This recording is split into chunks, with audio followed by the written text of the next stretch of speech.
watch a full-length movie on YouTube with Mike Spiegelman. Let's watch a full-length movie On YouTube with Mike Spiegelman. Let's watch a full-length movie On YouTube with Mike Spiegelman.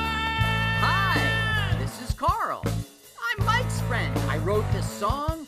My turn-ons are dancing in the dark, kissing on a lark, and peeing in the park. You should follow me on Twitter. It's Jokes to Carl. That's the duh of Francais, not the duh of dumbass. But never mind that. Don't follow me now. Follow me later. I mean, for right now, let's watch a full-length movie On YouTube with Mike Spiegelman.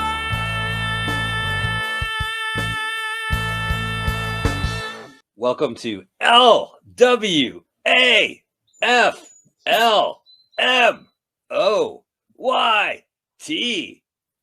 Let's watch a full-length movie on YouTube. One word with Mike One Spiegelman word. and Carl. Hi, Carl. Hi, I liked your hyphen. I had to throw in the hyphen in full length. It's true to life, It's- using the hyphen. A lot of people ask me about our show. By the way, welcome to our show. Carl's here. My name is Mike. Our show is Let's Watch a Full-Length Movie on YouTube here on Mutiny Radio. We're here every Sunday at 2 p.m. Pacific Standard Time. We stream first on mutinyradio.fm. Yeah. In the heart of the San Francisco's Mission District, what a great shows they have. Go type in mutinyradio.fm, discover the station, and donate. They have fundraisers, they have Venmo, there is a Patreon page. Do us a favor, throw it in, maybe check out the podcasts on the website. We are also a podcast. We do it by our acronym, LWAFL.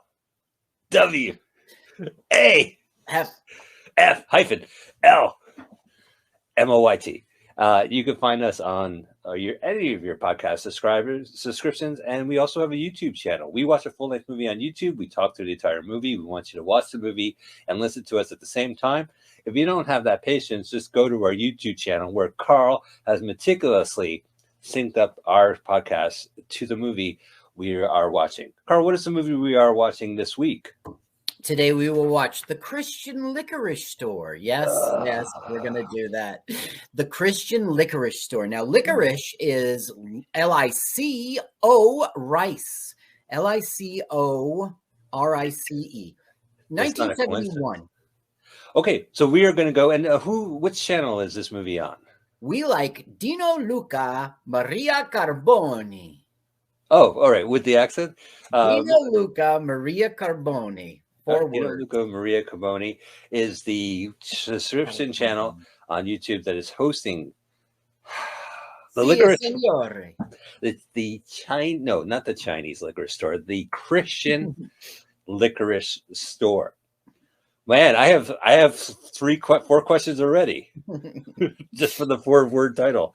All right, so we want you to find that link, find the version, click the link. Hit pause immediately. We're going to pause it, and we want you to move it to the left.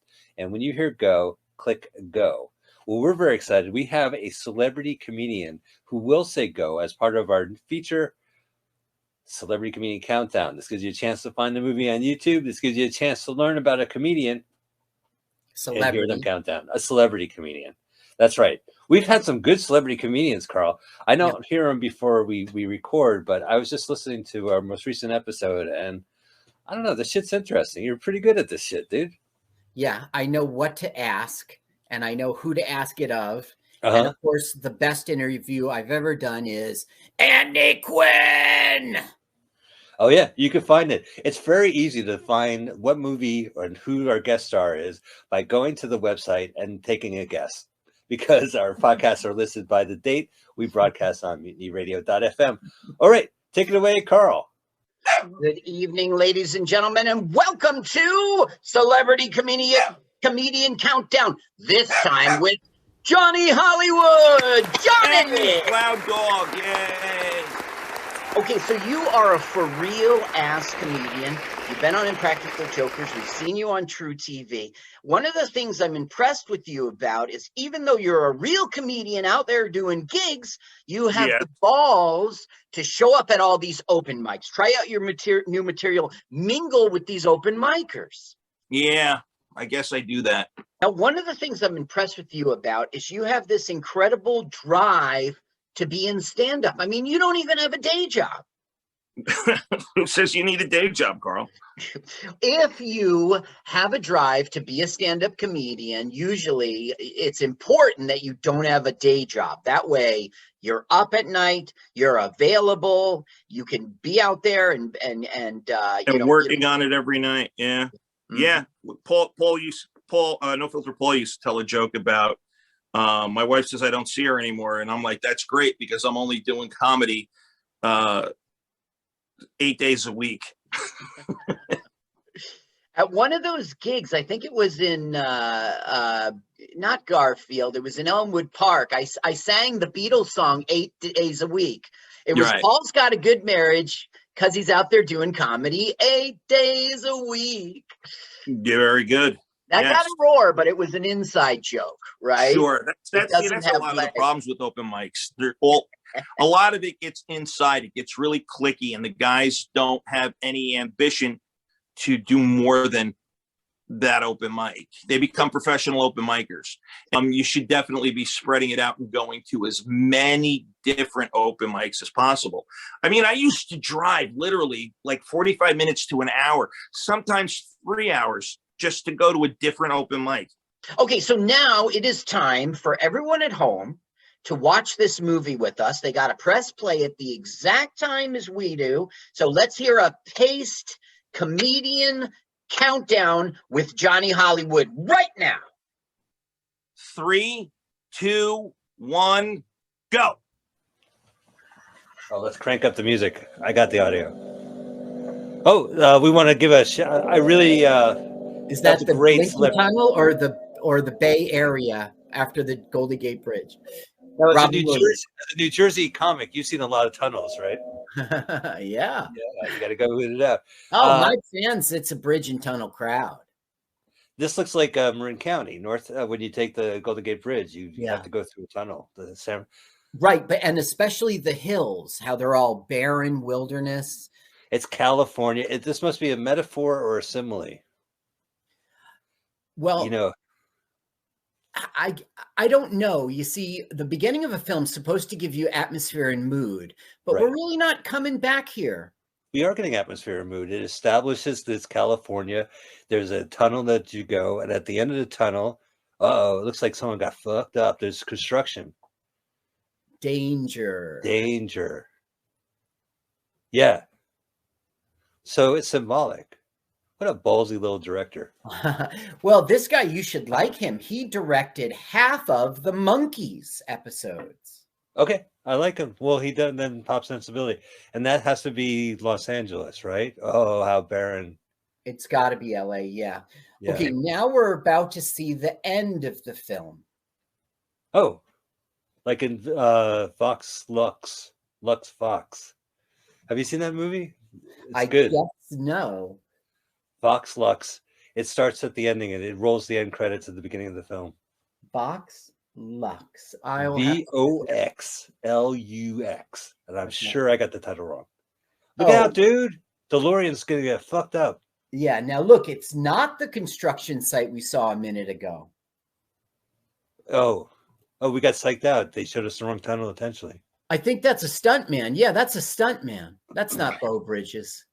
It could be a Beau Bridges looking stuntman. Right. Like they exist. Oh, this must be the tunnel. Yeah. Now we're at the beginning. Modern day. Okay. We just saw the ending, but now we're at a tennis match. Why?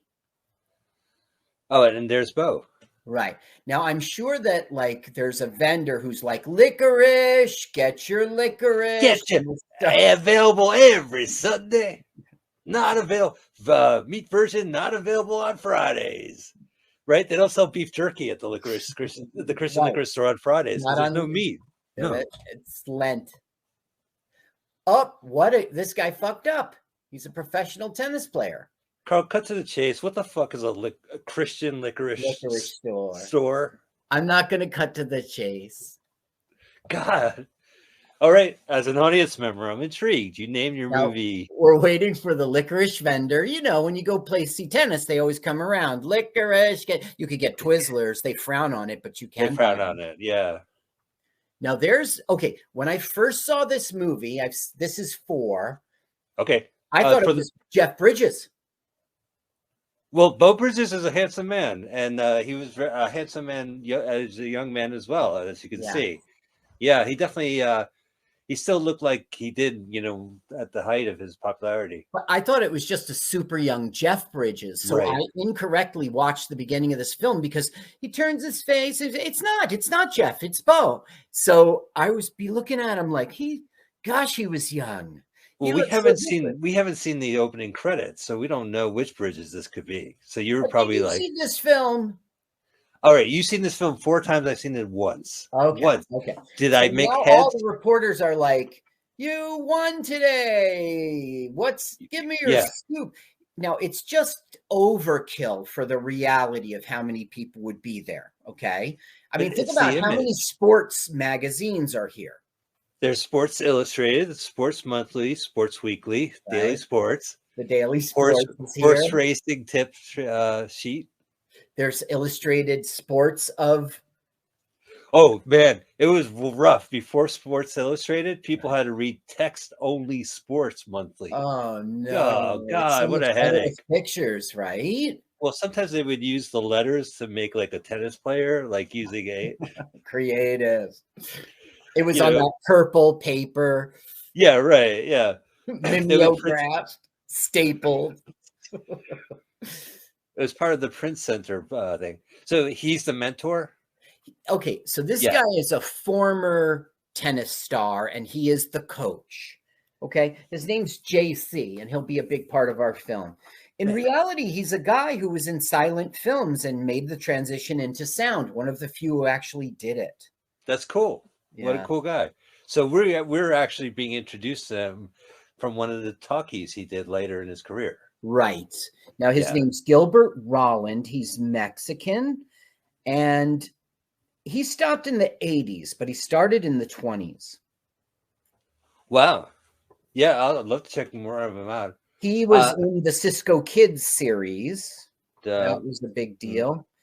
And he was in When We Were Strangers, Bad and the Beautiful, Thunder Bay. I don't know. I haven't seen him. He was a big guy at the time. Did spaghetti westerns too. Now he's a tennis player mentor. Okay, now we're looking at Maude Adams. And in this movie, her name is Cynthia, which is the name of my comedian wife. Okay. Carl, I'm so disappointed that you did not say Then Came Maude. Then Came Maude. You had to get I'm getting that one out of the way. And Then Came Maude. I don't get the joke. There's Alan Arbus. Not right now in the red sweater. I don't get the joke. There was a TV show that I never saw because it wasn't syndicated when I was watching TV called Maude. M-A-U-D-E. I remember Maude. So Then Came Maude. Is that the name? The theme song. That's the theme song? Right. I rarely checked out that show. It wasn't really on that much. Archie Bunker spinoff. Yeah, so it was Archie Bunker, and then it was the Jeffersons, right? They were neighbors or something. Yes. And then I don't. Yeah, they moved in. Yeah, and then there was. Go ahead. Archie Bunker's place. We're just meeting Maude Adams, and we're meeting Alan Arbus. Now, Maude, I'm just going to call her Erica. Should I call her Cynthia? Cynthia. Okay. And he's Monroe. So like I don't know what his job is or anything, but she's a photographer. And as she's leaving the like carnival circus thing they just took photos of, she goes, "Call me," to Alan Arbus.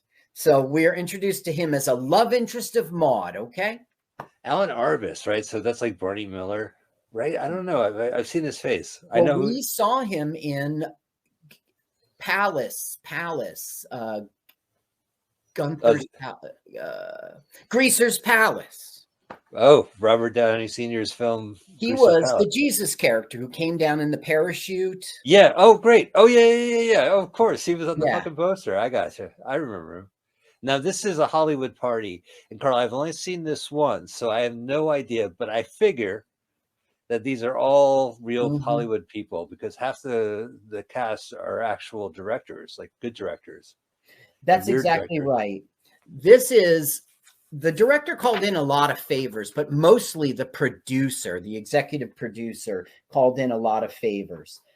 His name was Michael Laughlin. Well, I'll talk about it in a minute. Sure. We are seeing a who's who, and I failed you as a researcher. No, Carl, I'm telling you, we would have to watch this film more than 4 times. Okay. Do you know what I'm saying? Look for Howard Hessman from WKRP in Cincinnati, who was also in our Munchies. But voice only in Munchies. Director Monty Hellman, who was going to direct this film but didn't like the script but knew the author, he's in it. Do you recall where he is? You know, we saw one of his films. Monty Hellman? Which one? A little film called Cockfighter. Oh wow, that was going back. So he did Two-Lane Two-Lane Blacktop. And that was written by the same guy who wrote ours, and that's how we got him to be in it. Like, well, that's pretty cool. This is kind of a monkey thing. Yeah. So we're seeing a who's who of Hollywood in 1969. That's really what year this was shot. George Krigo, Robert Kaufman, Barney Miller creator Ted Flicker. Wow. You see, our director came to LA as a actor first, and he was in an improv group that had Ted Flicker in it and other names you'd know. George Segal, Buck Henry was in it. The group was called The Premise. And so just through his networking, years later, he's doing a movie with, so Ted Flicker's in The Party. He'd go on to make Barney Miller. And of course, we know Alan Arbus was on it. Yeah. Oh, absolutely. Oh, all right. That's cool. Well, I have to say, it's funny you say like he's a Monkees writer because it does have a structure. It's a really weird experimental, first film. I made a first film structure like this right now. We're being introduced at a Hollywood party. Right. And it's just, and we haven't even seen the credits yet. So he directed, he didn't write anything here. He directed the Monkees. He directed the Monkees. Yeah. So he's a big deal. And he pretty much just let the camera go. Follow. You know who that guy is? That Robert Englund? No. I don't know, man. I really failed you as a researcher. No, don't even worry about it. I recognize him from my cologne bottle. It should be when I go to that guy, I say, there's Frank Thompson and there's Bill. I feel like we should be able to do that if we watch this film continuously. Like, I think if I watch this film several times and I could figure out who's who, that's how I would do it. Go ahead. So we didn't see Howard Hessman, did we?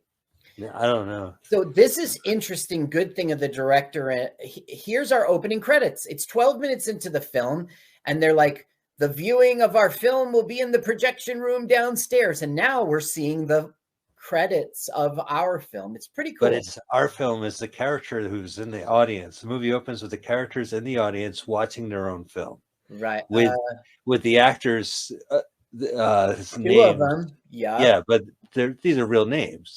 Lalo Schwartzen did the music. He's not. These are real people. Bo Bridges.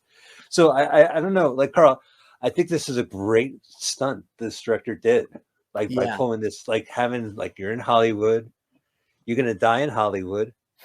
You see the way you're gonna die. It starts off with you in Hollywood, and Hollywood presents your story, and that's the way you open the credits. My thing is, where do you go from there? Like once you set up such a great opening where it's so self-consciously opening a movie, once that opening scene is done, you better have a great next scene, otherwise it deflates the entire movie, because we just went through this like self-conscious, meta cool but trick. It should deliver next, and directors do that. But it's just sometimes you see a movie where like it's clever. You should write your movie backwards. Did you ever see Pootie Tang, where it starts off he's talking like Bob Costas, and they have a clip from the movie and they show the entire movie, and at the end they go back to the set, and he goes, "Oh, we were just going to play the trailer. We just played the whole movie," and it was that was I did see that film, but I guess I blanked that film out because it was really bad, and so I didn't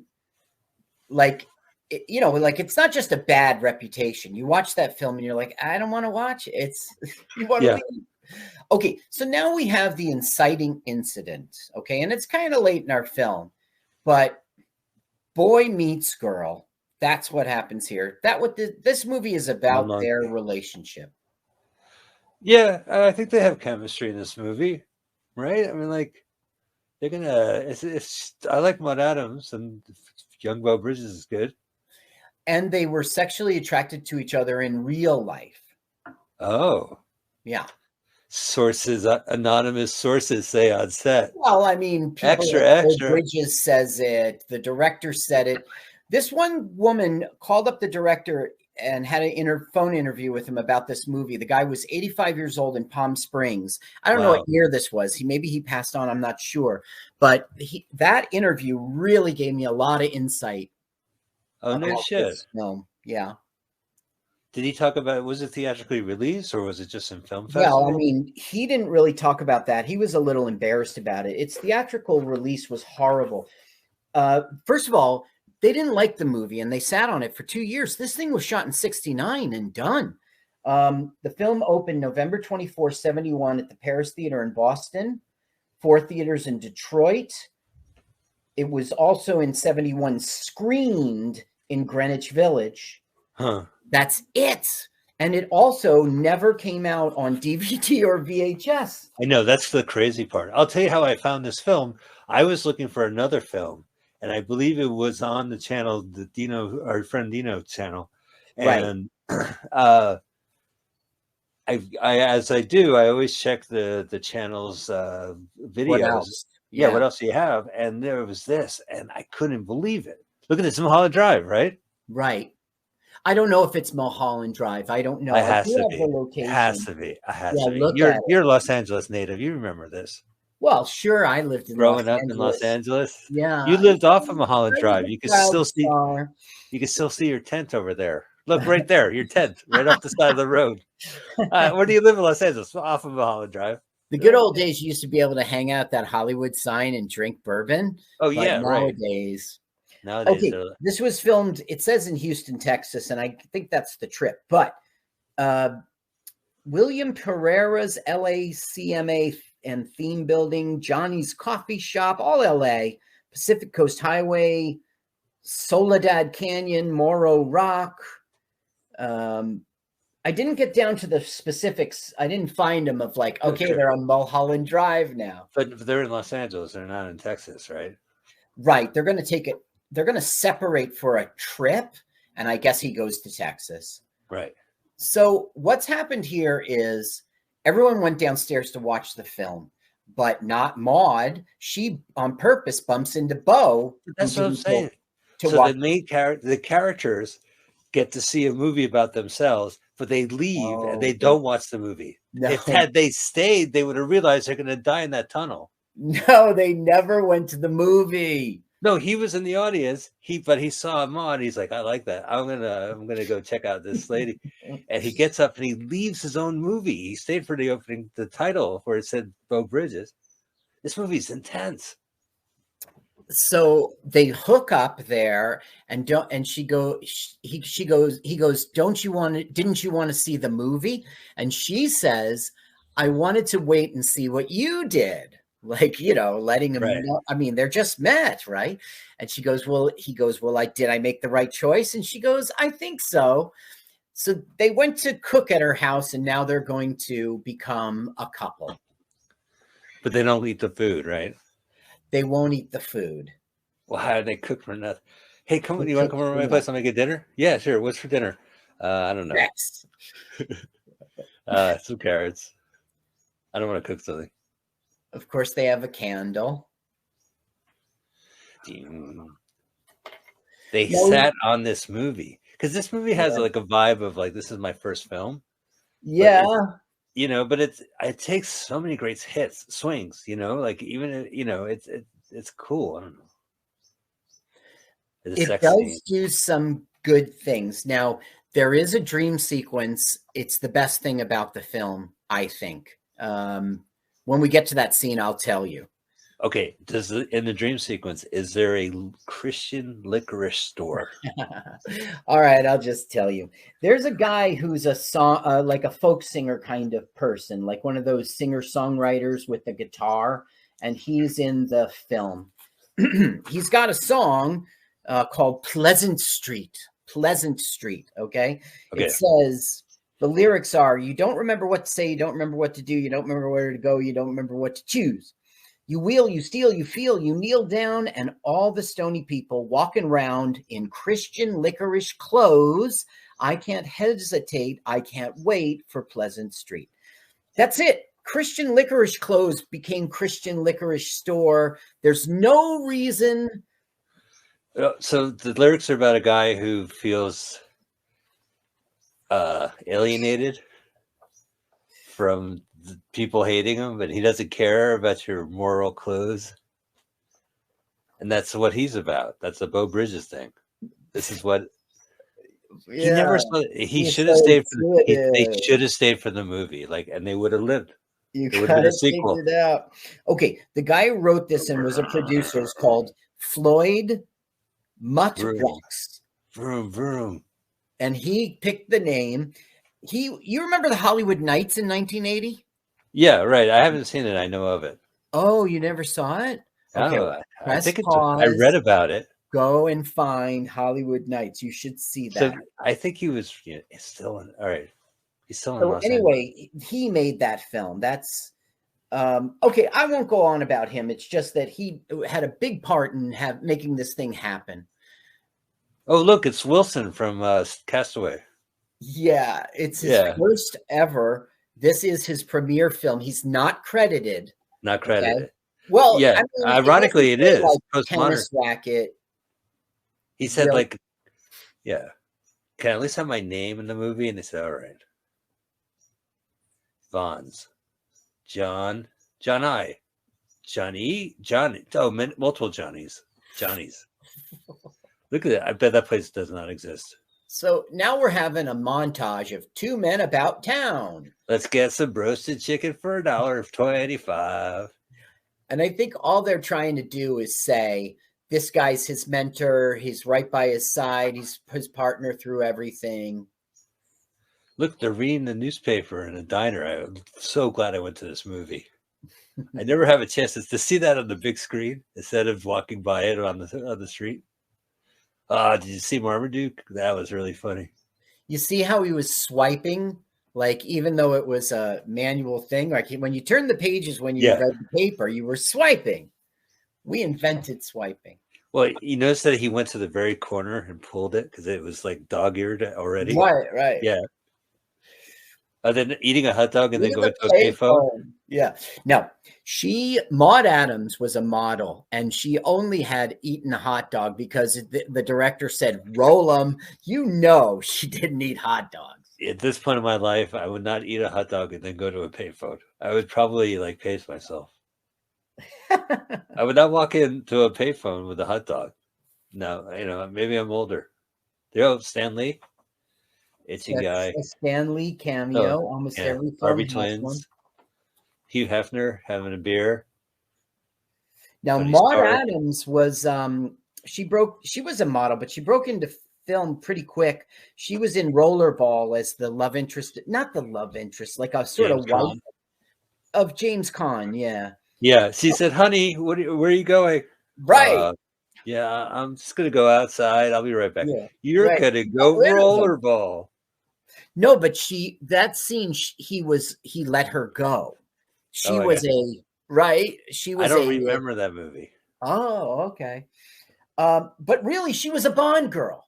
The Man with the Golden Gun, Octopussy. She was an extra in A View to a Kill. She was just there to see Roger Moore, and they made her. Was he the same character?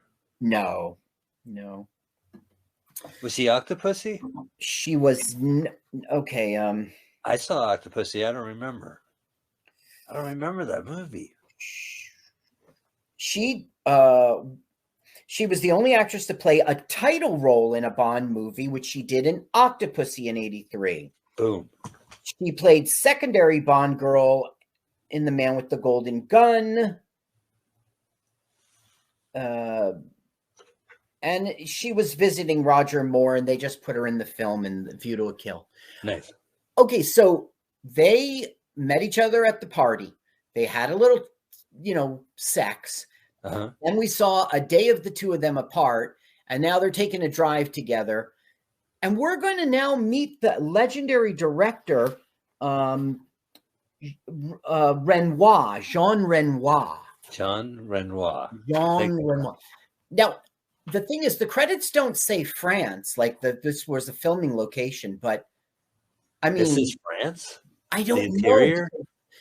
Jean Renoir was a very famous director, lived of French films. He's actually the son of, Renoir, that artist.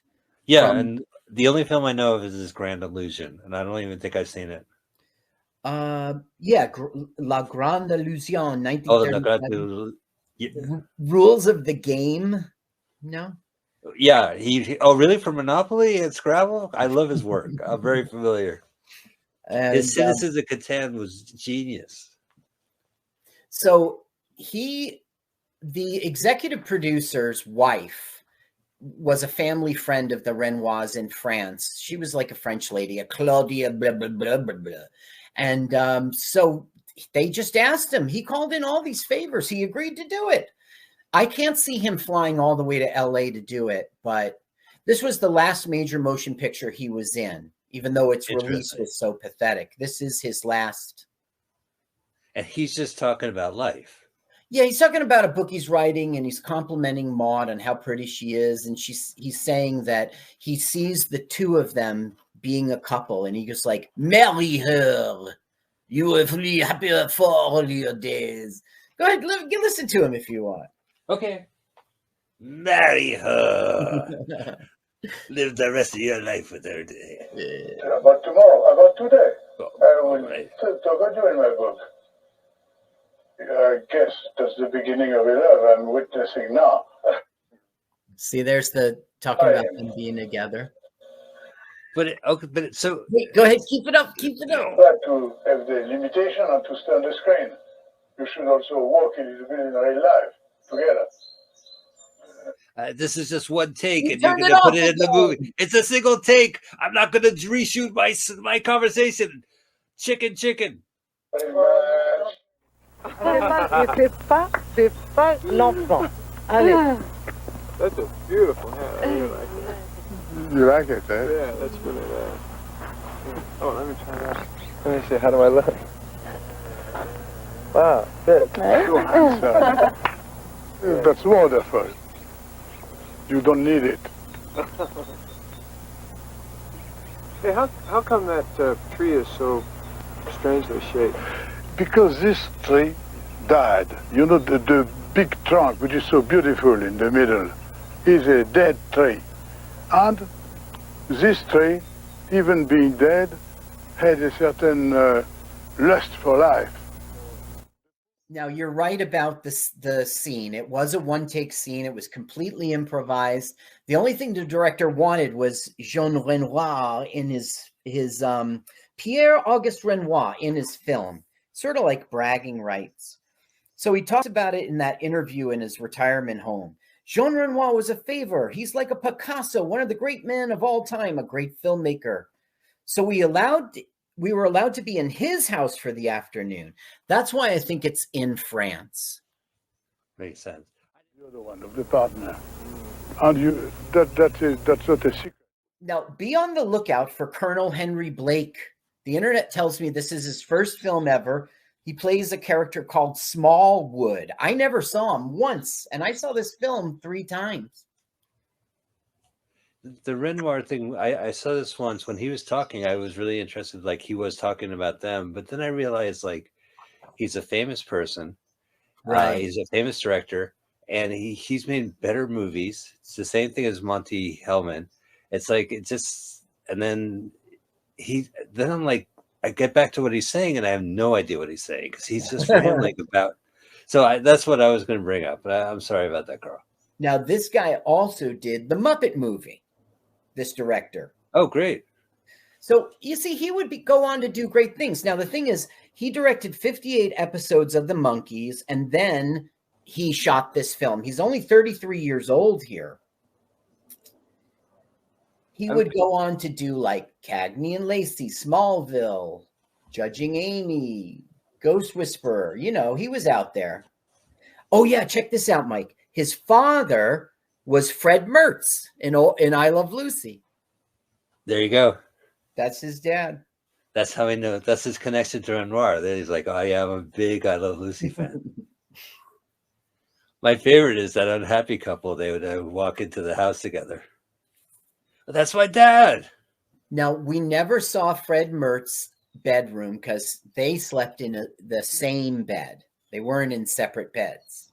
They were not happy. Like Lucy and Ricky, they were happy because they slept in separate beds. Right, exactly. And, you know, Lucy had her sleep apnea machine, and that posed its own challenges. Oh, yeah. So they had separate beds. They couldn't say sleep apnea machines back in the 50s. They would have to like say, oh, that event.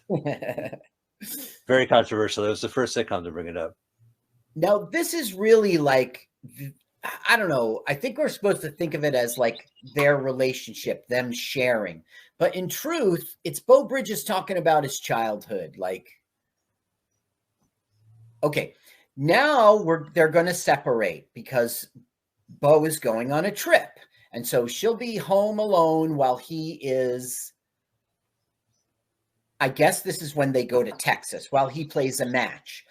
And the thing is, like, they have very separate experiences, but they both like go on dates.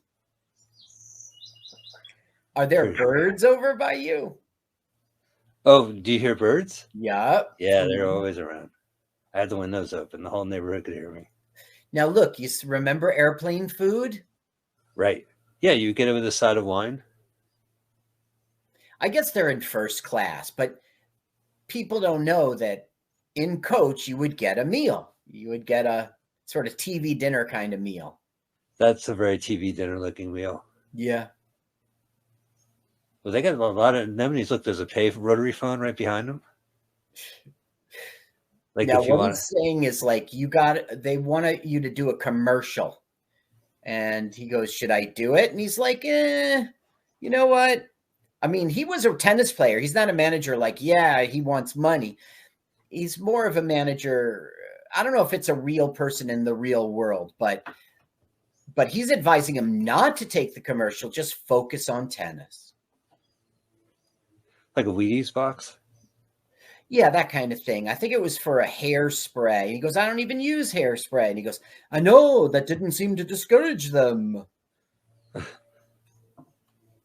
This is pretty cool. It's like you're a silent movie star, and then you're like, yeah, get to play a first class traveler. Now, he started in the 20s, and talkies came what? Late 20s, early 30s. Yeah, right. So we saw like Harry Langdon from the 20s and the General and Fatty Arbuckle on our show. So like he came from that era, but we really don't know what his parts were.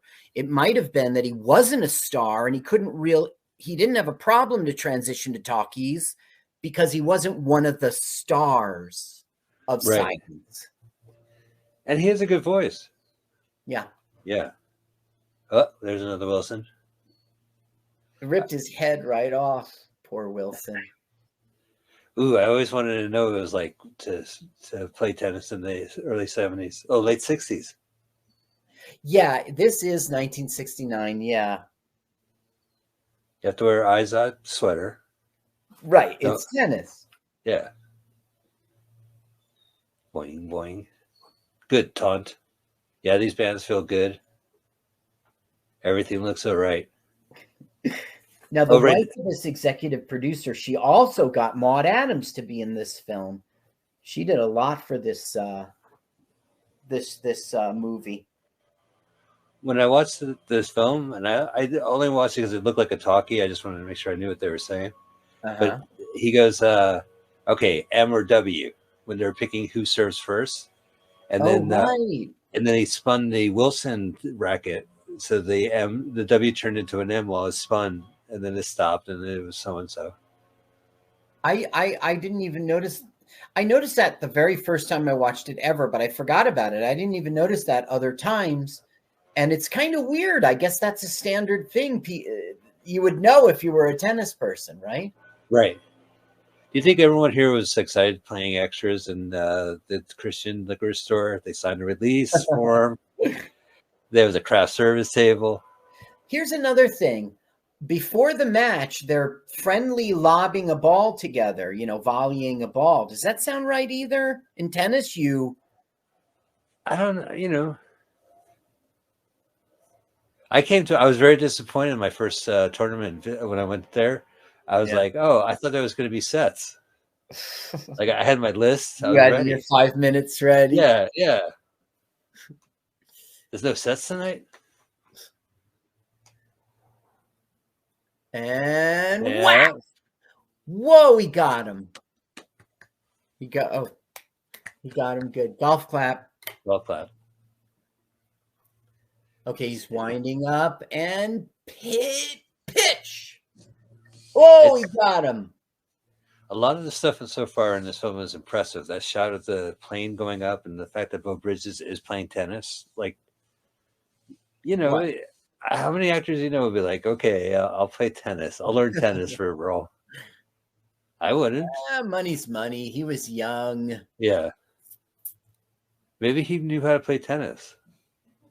I guess. The real Beau Bridges was a basketball player and a big deal, even though he wasn't a tall person. I don't have it in front of me, but he played college ball and he was offered like an NBA thing, seriously. But he became an actor instead.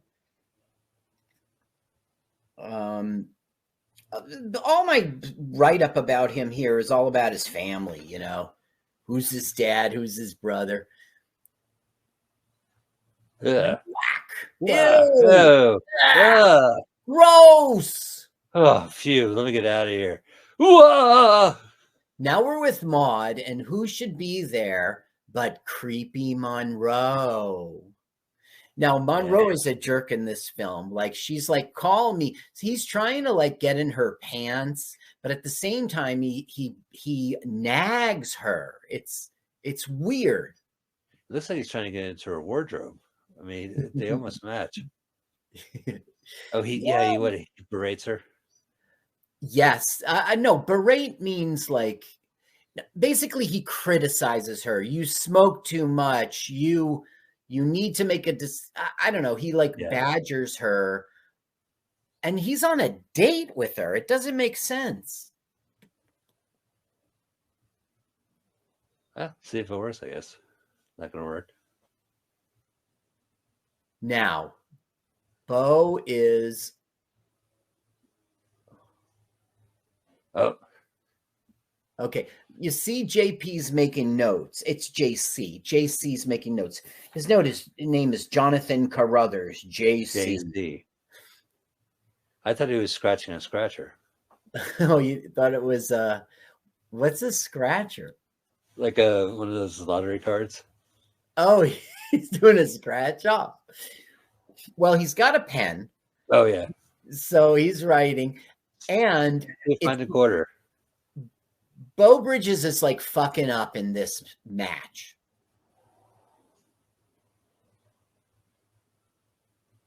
Wow. We flew over to Texas to watch him screw up. I guess this is exciting. So far there's a storyline, right?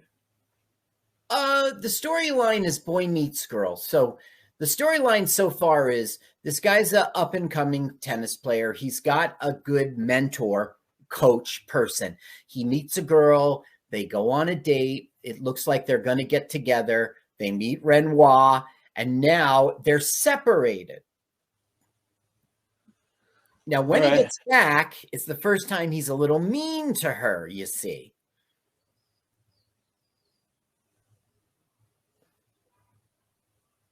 See, Bobo just keeps losing. He keeps missing the ball. He probably realized he sucks in tennis. Like, what am I doing here? It's good. It's a story plot. Usually they win.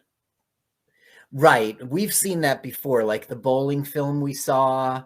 Yeah. And like just win. That sports montage of him losing. I like the 80s song that they've. You're a loser. Do. Get on the church court and lose. Zero love for you. Well, this was filmed in 1969, so they were playing the Beatles song. Oh, yeah. How did that go? I'm a loser. Oh, yeah. I'm a loser, and I'm not what I appear to be. Well, then what's the Tim Buckley song? Maybe we could get some loser in there. The Tim Buckley song will be played, and you could turn up the music when, Maud will be taking pictures of him. Is Monroe with her? Monroe is not. Monroe's going to go away after he acts like an asshole at dinner. All right. Hey, loser. Yeah, well, we're in the middle right now, and he's giving him, you're not following through on your backhand. You're playing his game. He's got to play your game. Okay, turn it up, because he's going to berate Maud. Like, I think you're right to use that word. I don't know if you're right. No, it's negative. There's a term for it. I know how to take care of myself. Don't get involved. You don't. He's on a date. That's a good point. Will you please? I know how to run my life. Keep it on.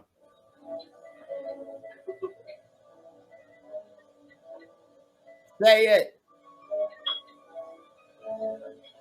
You also smoke too much. Okay, that's good. I just wanted you to hear what a jerk he was.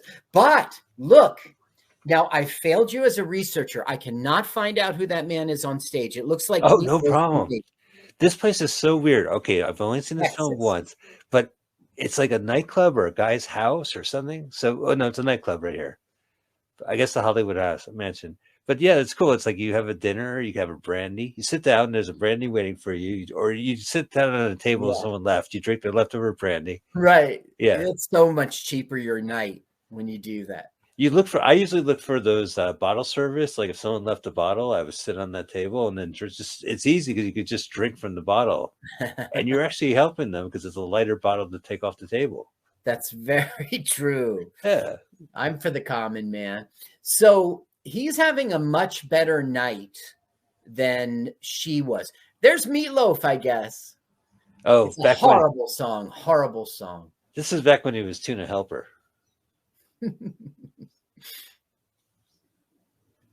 So we're in Texas. I guess yes. The pawn shops. Houston. It is Meatloaf. He's got this horrible song. I would Google it a million ways. Performers in the Christian licorice store, musical performances. Just try music. I just couldn't find it. I Googled it and Google shut me down. They said, yeah, we don't want you to know. Right. We're paid to not allow this. He does not want you to know. Okay, so you can see they're both on dates. Hers is shitty and his is sexy. Well,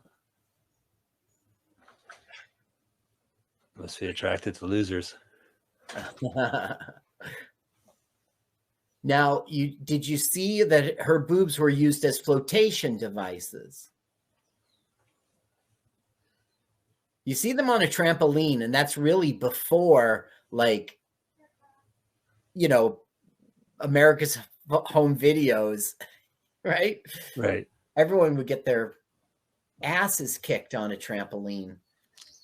Oh, yeah, back then it was perfectly safe. Look at his unshaved face, right? And it's pretty cool. Oh, and so she's literally going to the airport. Right. She's going to the airport. Now, this is a pre-9/11 time, so she'll be able to walk right up to the gate when he gets off the plane, where he gets off the plane. This is LAX. I could tell, man, because of that runway. It's still the same after all these years. Yeah, I can tell what this airport lacks. LAX. Oh, yeah. See, there you go. There it is. There it is. Look like a Fisher-Price design, right? Fisher-Price toys. I always think like Batman. It's like a villain. Ah, yeah. Or it's a revolving restaurant. Justice League. I guess that's the one, right? The Justice League. Yeah. Or Sea Lab 2020. Yeah, right. So this was before when it was Earth Lab, Ground Lab. Graveland. Laxland. Now look how she just parks. Right, opens up her car. Yeah. Oh, I broke down. That's going to fool everyone, Maud. Oh, that's what you do back in the day at the airport. You would drive up to the curb, open up your truck, and then go in there, and it'll be put your lights on. Do you remember when we were kids, you'd see cars broke down on the side of the road all the time? All the time. You don't see that today. No. Well, people have better access to calling and. Now, Maud took the conveyor belt because it was quicker to get in to the airport. Have you guys seen my camera? I checked it in. There it is. It's on the conveyor belt. Now, look what the director does. He gives Beau Bridges stress. Okay, so he goes to Texas, loses, cheats on his girl. Now he can't get his bag. So it doesn't really lead anywhere good, but okay. See, their relationship's going to start to deteriorate. So he does a half-assed job he doesn't do it in a good sequence, in my opinion, because there's breaks of now they're going to be happy to see each other, it's. Well, I understand what he's doing, but I don't know if it was well done. This is all going to lead to them driving into a tunnel and dying. No, they will be estranged at that point. Beau Bridges will die. As a matter of fact, after he's dead, he'll still be his commercial that he did that she advised him not to do will be on the TV, and she'll be watching it, not knowing that he's gone. That's good closure. Oh, so this is a parable about the being young and talented in a corrupt city, Los Angeles. Yeah, it is about getting corrupted by the Hollywood lifestyle, but it's not really done very well. I mean, Beau Bridges does the brooding. It wasn't like exterior forces separated them, like he took the movie role and now he ignores her. That doesn't happen. Nice to meet you, JC. JC, this is Wilson. Wilson, JC. Oh, I've heard promising things about you, young man. Yeah. A fellow silent movie star, I see. Wow, he has a camera this isn't like a blue screen shot either. Like they have it's like a trailer. They're on a trailer probably. Yeah. Now they're lying about what they did on their, while they were apart. Oh, I won all these games. It's great. Look, it's not a trailer. But maybe they're in a fruit truck in front of them. Oh, nope. Whoa, dude. That was dangerous. Cut. Would you mind biking out of my shot? Hey, for the next scene, can I just sit in the back seat? I think that'll be safer. Now the director's giving him more stress. They're looking for a parking spot. Are you leaving? No. Oh, here's a spot. And there's going to be an old lady, not an old lady, but here it is. Turn it up. Around the block. Go on. This spot is reserved. My husband's going around the block. Yeah, that's cool. She brought her a chair. When people sit down, they put a chair and they sit down in the parking spot. Or they just leave the chair. Now, she passed the only good spot. So he's furious in a polite way. So he's like, that's it. I'm driving. People are honking at him. Is that his car? Like, what's with this weird yellow car? I guess it's her car. It is her car. Oh, right. He had the other one. Right. She met Monroe while she was driving away in that car. So now he's like being mean to her. Like, would you leave me alone, please? He's just frustrated. But you would think that would lead to a continued segment of them declining, but it gets interrupted again. These rude sailor guys come up and like insult him. He's not a man and try to take his girl. And then Beau Bridges gets slick and he goes, hey guys, we just got back from the hospital and my wife had a miscarriage. We'd like to be alone. Is it okay? And they're like, yes, Oh, I want to hear. All right, so I'm going to get this number. Excuse me, fellas. My wife and I just came from the hospital. She had a miscarriage, and we have to be alone. Would you excuse us? I appreciate it. Thank you. We missed the taunting. It was a good reverse when Beau shut this thing down. That's a shitty thing to say, though. Yeah. Well, it is, but they were being pig assholes. They were like saying, this guy's not a man. Can you believe she's going out with him? So they could overhear. Why don't we help her out? Okay. Excuse me, buddy. Right. And he goes, right. Okay, this is a weird scene. I don't think it's improvised, but it feels that way. It's just them having lunch or something, but he's going to reminisce about the good old days of LA. Oh, yeah. As one does. But before it really became Hollywood like it is today, sort of like in the silent era when they were all making fish burgers, really, Right, out in the woods. But now it's a super populated place. Like the town grew around him. So is a cop driving past your LA home right now? I heard the siren, did it? Yeah, it's still going. Are you in the mean streets? You're in the hood? Oh, I'm in the Mission District, in the studio. Oh, right. Yeah, me too. I'll be at Pamtastic's Funhouse tonight. No, yeah, right. And then I'll be at the late show, the midnight show. I'll be locking up the studio. Ooh, middle finger. Middle finger. Fuck you. Fuck you and your tennis skills. I should have the windows open. It was kind of a mistake today. Your ride's here, Mike. Hey, I gotta go. My ride's here. There was that super bad movie, and he's like, would you please handcuff me? Or maybe it was the cop's idea. Remember that scrawny little guy? Get off me, cop! They put him in the car just to get a buzz going around his school or whatever it was. So this scene just drones on and on and on. You know what? Someone called the cops on me for stepping on your raw research.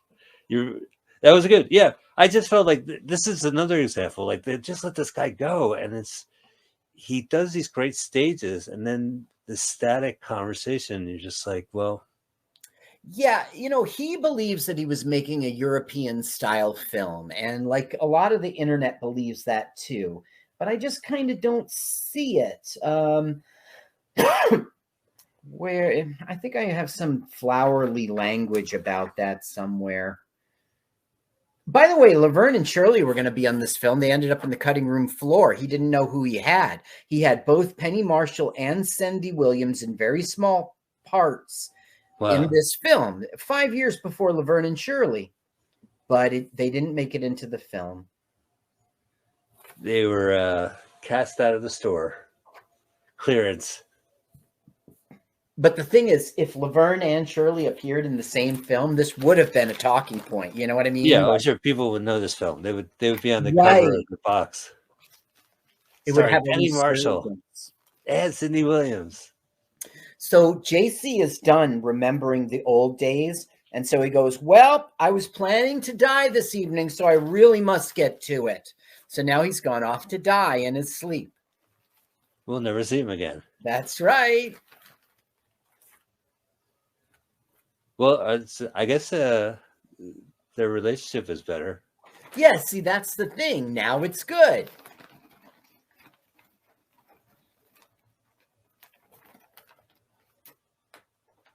Yeah, everybody's talking about it. The Christian liquor store. Christian licorice clothing. So do you mean like church clothing where it has that color licorice? I don't know what it means. Like a blouse? She just said, do you think someday we'll be able to tell each other all of our secrets? And he goes, I think so. And then he goes, but then again, maybe not. And it's sort of like a melancholy ending, still showing us that things will fall apart. All right. But first, hey, crew, let's take a break. That's what I say. That's what the director says before he plays pool. He goes, that's your cue to take a break. The camera was behind the 8-ball. Your camera work.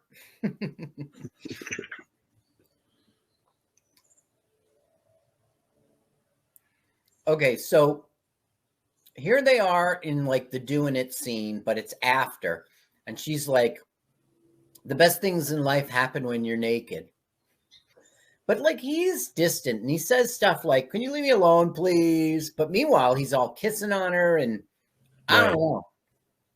Well, it seems like at a certain point he starts to erode, right? Like he's this rising star. He's here in Hollywood. They made a movie about him. He's the star of his own film, technically. Yeah, but it's already begun, you see, and he's not doing those things you're talking about. Right, yeah. But then he gets more and more, I guess, irrelevant, right? Like he gets more and more irrelevant as this film goes. Like he can't play tennis. He's cheating. No, he's okay playing tennis and everything. It wasn't the beginning of the end. He's going to go on and win and stuff. I don't know. This movie's really about their relationship. And I got to tell you, the way it falls apart has nothing to do with the exterior forces. It's all Beau Bridges' character. So it isn't that Hollywood corrupted a pure soul, you know? Right. Well, I always felt that way because he does the commercial that, he wasn't supposed to. Well, she advised not to. JC advised not to, but he broke up with her and JC died. So there was nobody left to say no.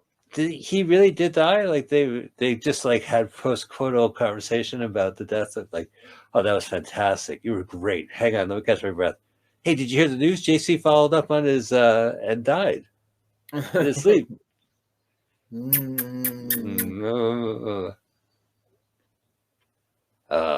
See, this gotta be careful. I don't want to get a tennis elbow. Now they did not really do it in the movie. All right. At least there is no internet report that PP and Vijay shook hands. Sidney, Laverne and Shirley were in bed with them. It was amazing. Okay. Now here is like a good scene. And in my opinion, like I want to watch the film in this interesting camera work and black and white and dream sequence.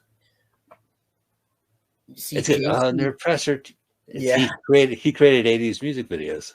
the band plays the referee. The rest of the band. He's the star of the music video, and the rest of the band are in the audience, right? Like maybe the bass player is the judge or whatever. Ref. Now you see how JC stands to the side and judges him, right? Yeah. But I don't know. You didn't really see that in the film, except for that one time he was. I don't know. He was a very friendly character. I don't see how this is. Huh, that shot is nothing but net. that shot was nothing but net. And it was a tennis film. Yeah.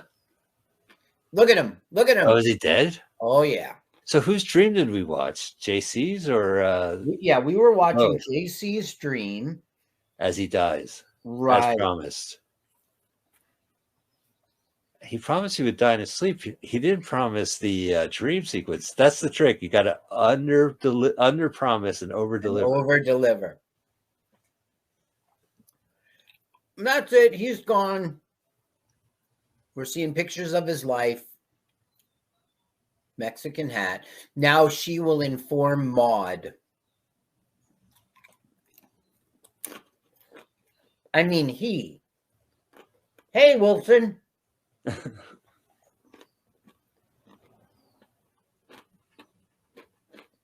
Wow. So these are all his photos, his headshots from the last 10 years. Well, that's Beau Bridges, his mentor, his protege. Is that the word?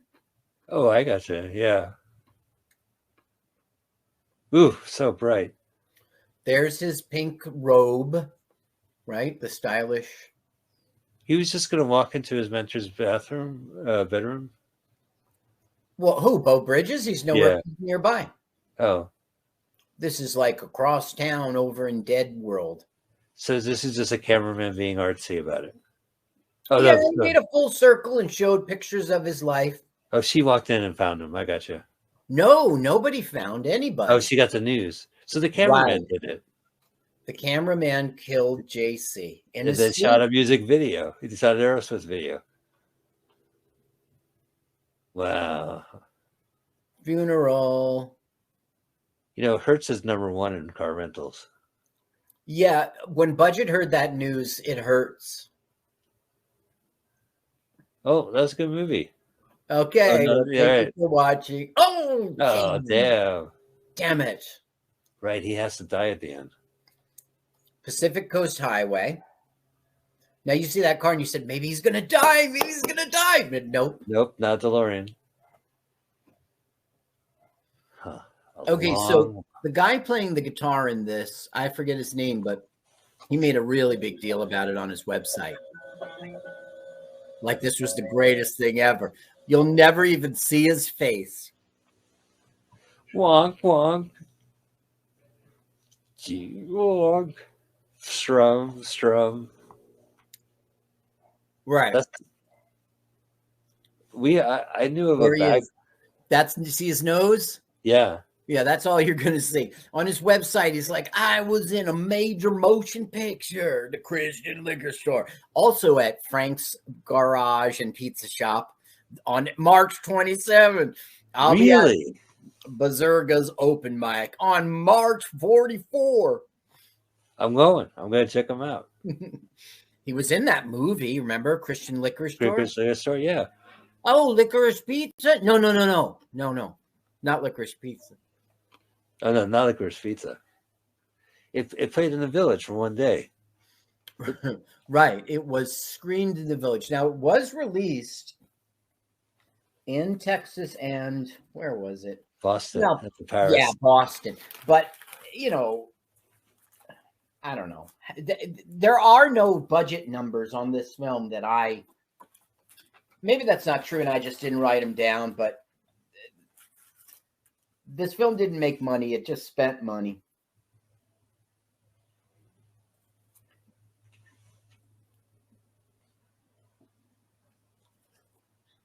Well, that's my album cover right there. This is all just brooding and I don't know. It's a bummer. His friend died.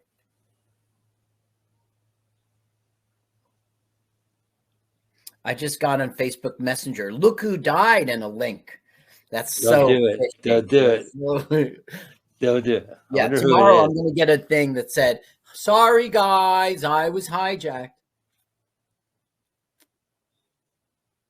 Is there a link? You should click it. Oh yeah, and Yeah. you're in my contacts, right? You will be receiving emails. Uh-huh. From I'm me going to too. tell you, listen, Carl, your Bank of Massachusetts account has been hacked. You better check it. Click here. They had this whole pier they could sit on when they go to the rocks.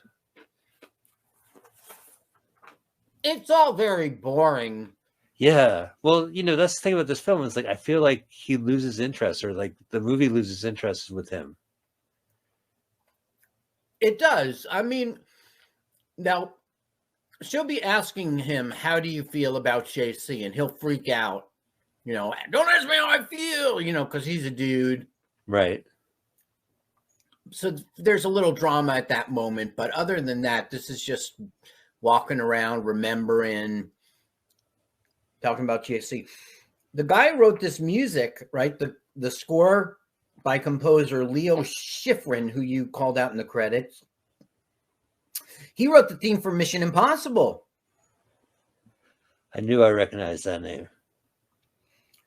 He also wrote the scores to Cool Hand Luke, Bullets, THX 1138, which is the same year as this, Enter the Dragon, The Four Musketeers, Amityville Horror, Rush Hour Trilogy, blah, blah, blah, blah, blah. Gotcha. Dirty Harry films. So he's a big deal. And Fred Mertz is this guy's dad. I think that's so cool. Ethel, you're driving me crazy. Oh, Fred. You could hear it in her voice. He just not want to be there. Hey, Lucy, let's go to the club. I'll come. Oh, God, no. So he just yelled at her, and now he's trying to explain himself. I'm a cool guy, see? First guy who ever told me how to handle girls said, like, you got to be cool. Now that I got you to the most remote space in Los Angeles, I'm going to start flipping out. Now, you'd know his dad is Lloyd Bridges. Yeah. His name is Lloyd Burnett Bridges III. That's his name. His parents immediately started calling him Bo after Ashley Wilkes' son in Gone with the Wind, 1939, a book they were reading at the time. Interesting. So that's why it's Beau. Right, like the French beautiful. Yeah. He appeared with his father in 5 films. And here it is. This is interesting. Lloyd Bridges, Dylan Bridges, his son, and Beau Bridges. They played 3 generations of the Cress family in Outer Limits Sand Kings, 1995. I just think it was neat. They were in it as father, son, and grandfather, father, and son. That's pretty cool. Yeah. Take that, Bo. Take that, Kirk Douglas. Yeah, that's right. With your one generation. Wait, did they? No. It's there was a movie. It's like it runs in the family, or it has to be family, and it had what did we Douglas, see? Michael Douglas. We saw Diamonds with Dan Aykroyd and Kirk. He just had a stroke and he was acting. And and also this movie I saw where it was Michael Douglas's son. I think Cameron Douglas was in it. We saw him in that Adam and Eve movie. National Lampoon's Adam and Eve. I think he co-wrote that or something. So now he's just sick of her. He's sick of her.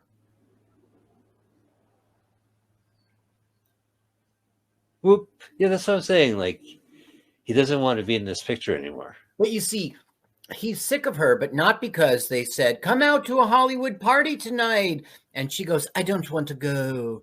It wasn't like that at all.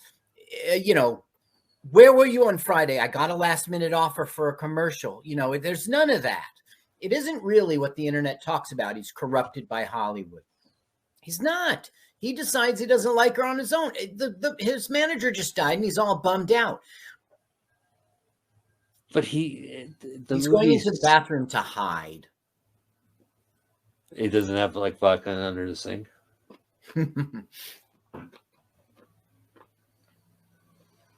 But the beginning of the movie is like Miss Lonely Hearts. It's like, what's not Miss Lonely, Day of the Locust. It's just this It reminds me of Somewhere, the Sofia Coppola movie with Stephen Dorff driving his fancy sports car as a movie star, and he stops the car and he walks away from the Hollywood, like the DeLorean, the tunnel leading towards Hollywood, going through real nature, drilling a hole through nature, and then getting to a disaster area underneath Hollywood. It's all a metaphor. Should I see that movie? Well, I'm talking about the opening of this film, right? Like, do we have a tunnel? We go through somewhere. You should absolutely. I like that movie a lot. Okay, Vox Lux was your first recommendation. Yeah. What's this one called? Somewhere. Okay, thanks.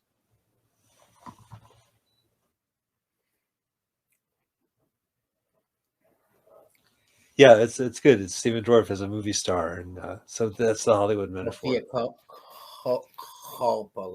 Coppola, and he has a fancy car that symbolizes the lifestyle. Wow, they had to blur out the hotel art.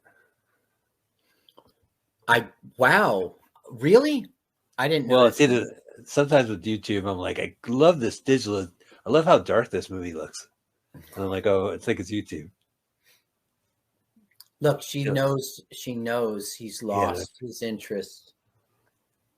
Now we see two sports things for some reason. We see Lou Gehrig and we see Babe Ruth. Ooh, okay. Are we gonna get the speech?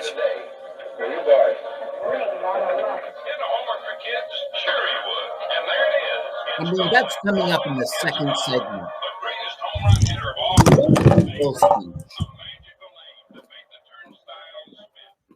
Okay.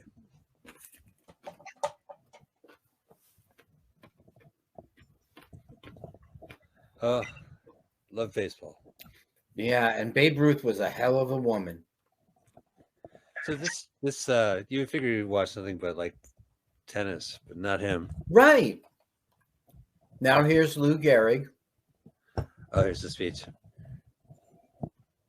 Today, Carl took my parking spot as I was driving into the stadium. Now, the thing is, like, they always make that dumb joke that Lou Gehrig died of Lou Gehrig's disease. What are the odds of that, right? Right. But how come they never make that joke for leukemia? Oh, yeah, leukemia. He was don't you think it's odd? Louis Leukemia died of leukemia. What about your friend Co? What are the odds of that? Yeah, COVID? Never. Louis Leukemia. Okay, now he's going to win. Oh, so finally. No. This must be JC in his youth. Oh, all right. Well, that explains why we're watching it. Because I went from the baseball to this. Mm-hmm. This is why I feel like he just left this film. You know what's weird, Mike? I zoned out during the sports stuff and missed that every single time I saw this film. Because this film's like letting you, allowing you to zone out. Right. Look, we're looking at his Hollywood lifestyle. Look, he said it a lot. It's a studio. Oh, see, this was in the opening credits. Oh, they're shooting his commercial. Oh. Now, the clapboard in this scene says the Christian liquor store. Well, maybe that's the cologne he's selling in 1969. Oh, wait. Vertical hold, horizontal hold. Oh, yeah. Classic. Shooting TV on film. Sports Illustrated. He's selling out. Look at the seats. Sold out show. Oh, here we go. Here's Tim Buckley. Okay, you can listen if you want. Oh. That's funny. My neighbors hate me already today. I mean, my studio neighbors. It's a good-looking guitar. Yeah, suede. So this is his. Tweed. This isn't really his cameo in the film because he'll be in another scene in which they're on a picnic. He's not performing. He's just getting a sandwich. He's potato salad. Right. And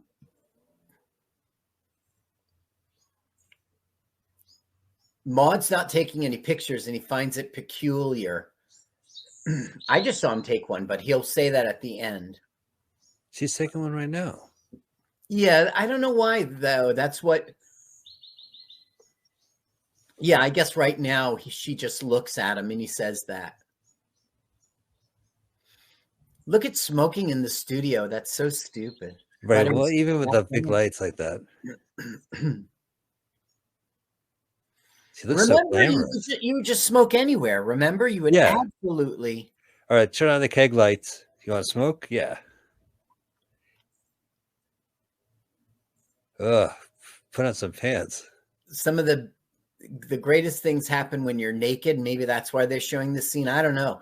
Like, he's posing as Bigfoot. No, that's it. They're no longer. They are not an item anymore. They are split up because Bo just sort of quit on her. Right. Now here's Monroe again. As soon as Bo is out of the... He brought his family. I want Mom and Dad. I want you to meet my parents. We'll go on a picnic. Well, it's the folk singer. Oh, right. Alan Arbus, Maud Adams, and then another person who the internet didn't care to even tell me about. Plus one.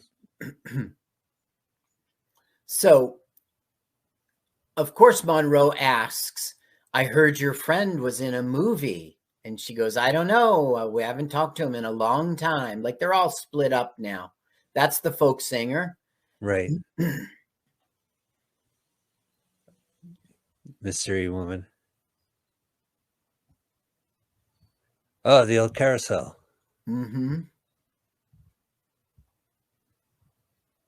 Well, it looks like a good time. Like, okay, guys, why don't you take a break and stay in character and shoot? Oh, they got chestnuts? Now they're talking little talk, you know, like, I want pesticide for the ants. I don't spray that stuff. It's all natural, blah, blah, blah, blah, blah. But then he asks, I heard your friend was in a movie. And she goes, I don't know. I haven't talked to him in a long time. And he says, do you miss him? And she goes, sometimes. I don't know. They're split up now.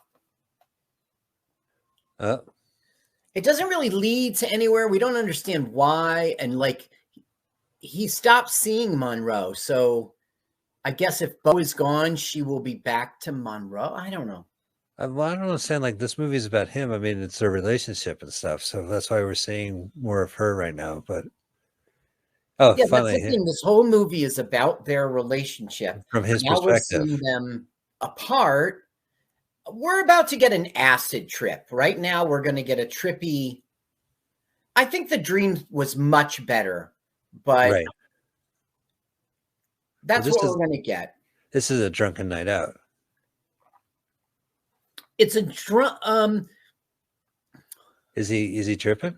That's the vibe I get as the scene goes on.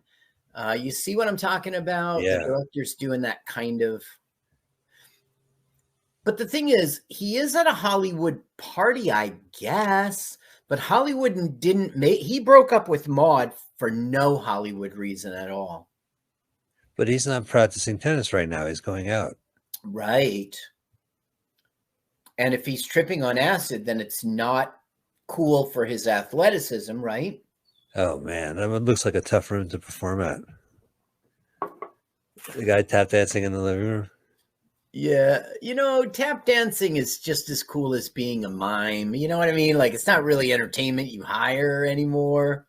I saw these two guys whistle. They had a whistling act, like it was kind of a vintage style radio vaudevillian trick. And it was like, well, yeah. My son wants to be a mime now. So he was upstairs in his room and I was like, hey, keep it down up there. He was practicing his miming. Keep it down. Do you get the joke? So here he wakes up alone in a swimming pool the day after either a drunken thing or a trippy trip. Thing. Didn't he asked you if you were a mime and you said, no, you're no son of mime. Because you weren't a mime. He's your son. So and he's no son of mime. Son of mime. Oh God, what a night! This when I passed out, it was filled with water. Right. Oh, I was so thirsty when I went into school. Oh my God. Did I drink? How much did I drink? I gotta pee. It's classy of him not to pee in the pool. Oh no, I take that back. Here he comes. Now look, he just pulled a girl out of the bushes. He must have. We might. That's in the director's cut. That scene where they meet. You don't think he's having a decadent Hollywood lifestyle right now? I think he is having a decadent Hollywood lifestyle right now. But I'm saying the internet was trying to say he gets corrupted by Hollywood. That's not what happened. He hit rock bottom, so he went to Hollywood's world. Wait a minute. What's he? He's saying my driver left. Let me borrow your car. So he goes, sure, man, whatever you want, man. It's a DeLorean. Is it DeLorean? My fingers are crossed. We're getting to the DeLorean. The doors that go up straight to the sky, is that only DeLorean? Because then, yes, it's a DeLorean. Yeah, I think that was his signature trick. Okay. Nobody else did. Okay, so there it is. Dun, dun, dun. It's like Donnie Darko. Oh, no, it's the bunny rabbit. The rabbit. Why do you always wear that stupid rabbit costume?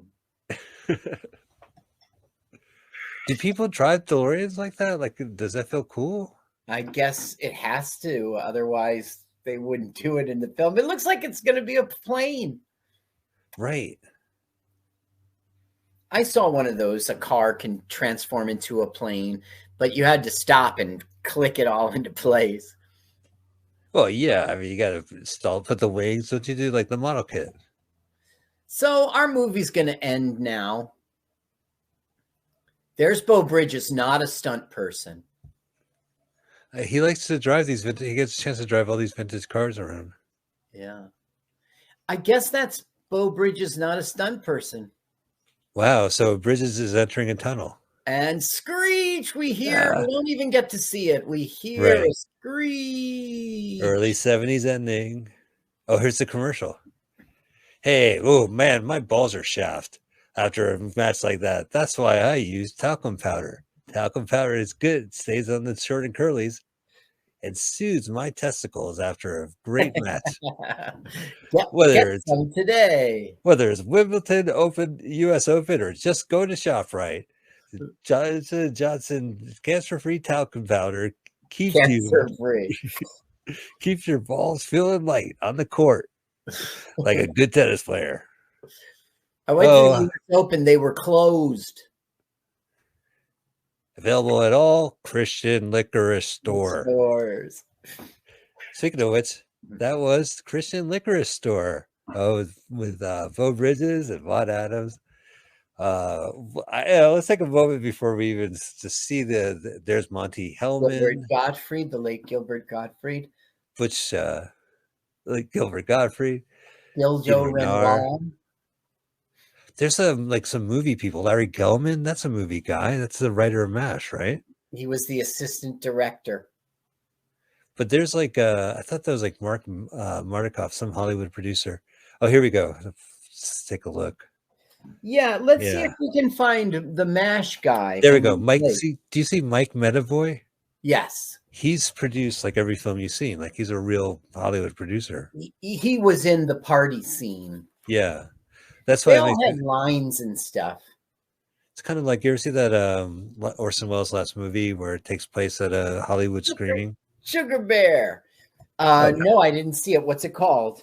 The Other Side of the Wind. Netflix bought the exclusivity, so you can see it on Netflix. The Other Side of the Wind? Yeah, and then there's a documentary about it, which is a little as interesting. It's an interesting movie. Okay. Pleasant Street, written and performed by Tim Buckley. So the Christian Licorice Store is located on Pleasant Street. They were wearing Christian licorice clothes. I know, they were looking down at me with their licorice Christians, their Christian licorice clothes. So is it like church clothing Christian, or like the licorice is Christian? What's like Jewish licorice is something I'm more familiar with, I guess. You're more familiar with Jewish licorice, Yeah, which is that anise, the black licorice. that's licorice. Has a little. It's kosher, I guess. Oh man, Carl, whew, what a trip! What do you think of the Christian liquor store? I didn't. It was good for your show. There was lots to talk about. I don't think anyone's heard of this film. When we finally found a film, yeah, I mean, there was some really neat tricks in there, but honestly, like, it just seemed a little. It missed the mark, But Mhm. he does go for some. The director does some big swings, like, and having the film literally be part of the movie, the opening credits. Oh yeah, that was really, really pretty cool. The way that the opening credits were in the film they were watching. Yeah. And 12 minutes into the film. So, and then there's some other shots like it isn't like a boring, a shot, a stock footage of a plane leaving. It's like you put a camera underneath the plane, like, so there's some neat stuff, but I feel like the character just loses interest and like leaves. Yeah. And we know he's I going to like die. the dream sequence. You're right that like we lose interest because Beau Bridges lost interest in everything. In his girlfriend and well, gosh. Well, now we never have to talk about this film. And yeah. I do appreciate you watching it 3 times, 4 times and getting the research. And the research is great. And I always love doing these shows with you, Carl. So our next movie next week. Yes. Okay, this is a recommendation from one of our listeners, Sherilyn Connolly. Remember Sherilyn came by? Yeah, she was on our show. We saw The Man with the Power. Yeah. And I think another one, right? We did another one with her. Yeah, absolutely. Which I know it's like one of those lost episodes in my mind because I could never remember what movie we saw. It was the same guy who was in the Skip Boat Captain in 92 in the Shade. And we saw him in The Cockfighter. Oh, Warren Oates. I think it was that episode, right? Oh, right. It was so she wrote the first Star Trek movie book. Right. And it's great. It's a great book. And then she was presenting Percy's Kambata, the actress from that movie. But so we watched the TV movie that premiered on television on the premiere date of Star Trek: The Motion Picture. Right. So she recommended this movie, and oh my God, it's called Loose Shoes from 1978. It is one of those comedy anthology films we love so much of sketches. Is there a trailer? Yeah, so I see Duke Mitchell Film Club has a trailer for Loose Shoes. The Duke Mitchell Film Club. Loose Shoes trailer. Okay, I'm with you. All right. Wait. What? Oh, what was it called? The Duke Mitchell. Okay, Duke Film Mitchell. Club. Okay. All right. So let me get the sound. Something's wrong here. Trailer.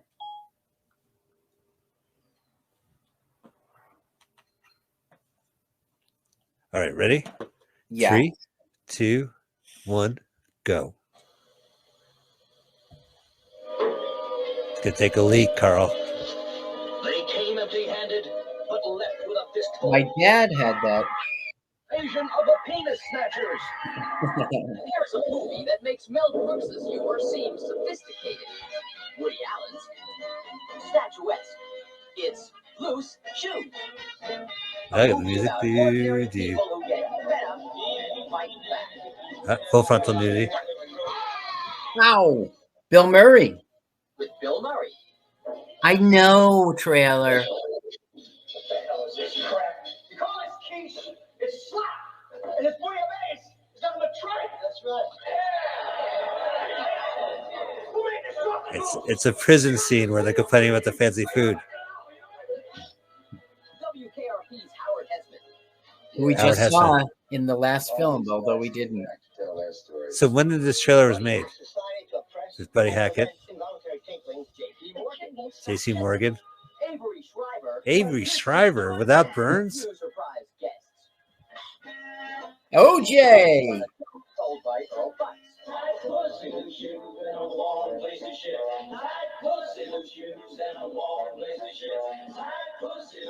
That's the theme song. Bring your friends or come alone. But don't miss loose shoes. You'll say, dig it, good shit. Fuck off, folks.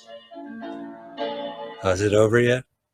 All right. Well, that was the last gift to I don't know if it's going to be good or bad. I've seen it.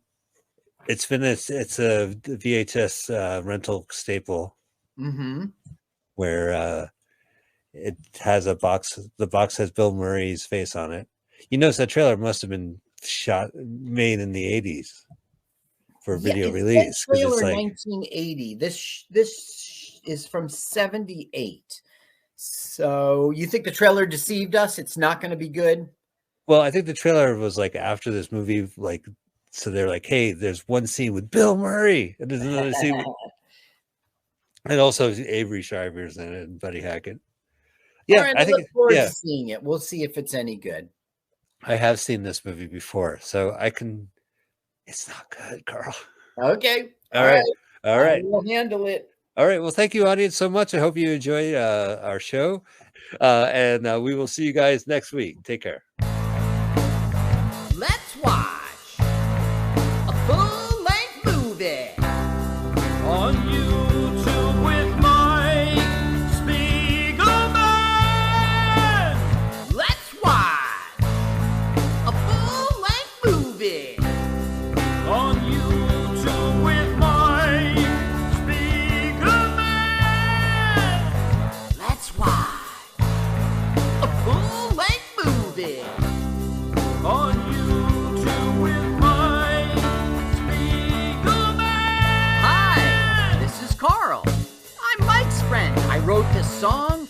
My turn-ons are dancing in the dark, kissing on a lark, and peeing in the park. You should follow me on Twitter. It's Jokes to Carl. That's the duh of Francais, not the duh of dumbass. But never mind that. Don't follow me now. Follow me later. I mean, for right now, let's watch a full-length movie on YouTube.